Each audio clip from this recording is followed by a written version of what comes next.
Welcome everyone, it's Enrico Janko. I'm Signal, powered by the Mighty Team Alliance. And we're on our part 5 of Wicks and Winners. In this particular setup, we're almost down to our last slide. Actually, we're on our last slide. We just made it bigger so we can look at it a little bit more closely. But let's just focus on the last 2 slides real quickly and let's talk about it. On this particular slide, we're seeing that the market bulls, they get an upsurge, and they get a nice size upsurge. But what happens? It gets rejected from that 75 level, about maybe even the 76 level, and it gets rejected. It has been getting rejected all the time, right? This is a pretty strong rejection, and a lot of people will begin to take notice of this rejection because the bulls mustered up strength to make a new, if you want to call it a new high, it is a new high. Bulls mustered enough strength to make a new high, but got rejected all the way back. So that's a big sign of weakness. It's happened a couple of times, about 1, 2. This is about the 3rd time. What usually happens is the market will try a direction 2, 3 times, and then it will try the other side 2, 3 times. And this is about run its course, you see. And on the next, I still did it. How did I end up doing that? Hold on. Let me fix this. Okay. On this last candle, we see the drop off, the precipitous drop, right?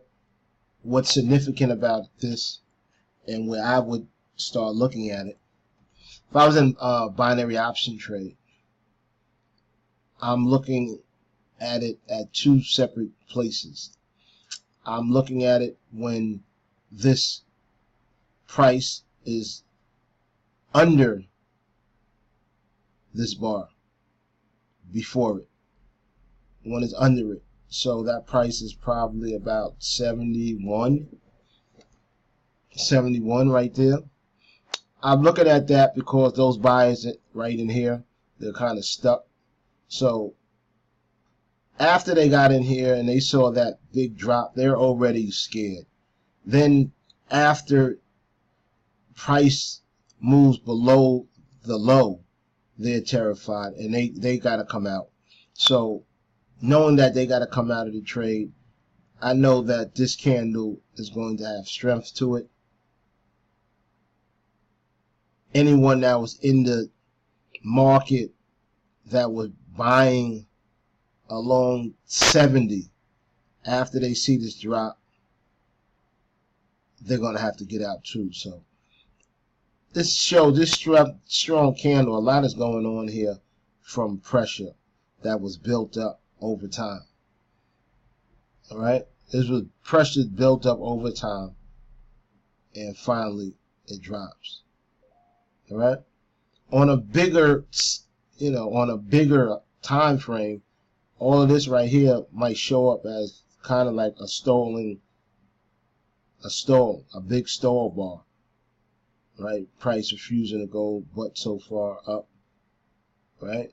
And then a drop down. So this whole setup, as far as with Wicks and how Wicks happen to help lead you to the direction or point you to the other direction, it's very helpful. Anything that has to do with the actual market behavior is helpful. Anything else that's added on top of that is just decoration for what is actually going on. It's just a visual cue. These candles themselves are only just visual cues of the price. So anything that I do on these charts, I should be able to do just by looking at the prices as they go through, because it's all just information, and these charts are just plotted price levels as they come in. Very simple.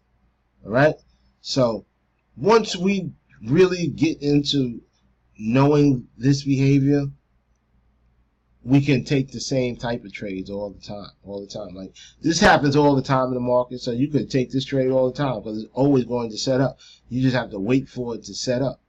The market, and what do you mean? How do I know it's going to happen? Because the market is always going up and down. Isn't that what it does? If not, then it would be no sense for us to trade. So if the market is always going up and down and we're looking at a behavior of the market, we can expect that at some point in time that behavior will happen again. It won't happen the same way because all the participants in the market are not the same as they were. These are new participants, new ideas. No 2 times in the market are absolutely alike. So you have to base your information only on the price and what the price is doing.